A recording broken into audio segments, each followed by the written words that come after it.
خالق کائنات نے ہم گناہگاروں کو یہ فکر دی اور ہم پہ اس بات کو واضح کیا، ہم پہ اس بات کو کیا کہ حساب ہوگا، تمہارا حساب لیا جائے گا۔ حساب کے ساتھ ساتھ خالق کائنات نے حضرت انسان کی حوصلہ افزائی فرمائی اور فرمایا، اے انسان، اگر تو گناہ کر بیٹھے، تجھ سے گناہ ہو جائے، بتقاض بشریت گناہوں کی دلدل میں پھنس جائے، گناہوں میں ڈوب جائے، گناہوں کی گندگی میں ملوث ہو جائے، تو خالق کائنات نے فرمایا گھبرانا نہیں، پریشان نہیں ہونا،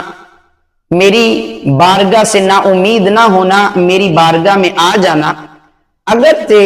میں نے تمہیں کھانے کو دیا تم میرا کھاتا رہا، میں نے تمہیں پینے کو دیا تم میرا پیتا رہا، اگرچہ میں نے تمہیں رہنے کو زمین دی، میری زمین کو استعمال کرتا رہا، میں نے تمہیں اپنا نصاب دیا، اس کے باوجود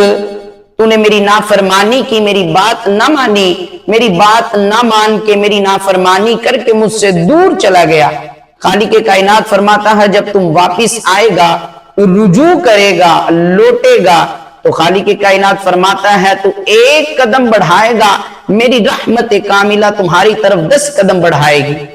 آگے فرمایا من تقرب منی شبرا تقربت منہ ذراعا، خالق کائنات فرماتا ہے تو ایک بالشت میری طرف آئے گا تو میں تمہاری طرف 1 گز تمہارے قریب ہو جاؤں گا۔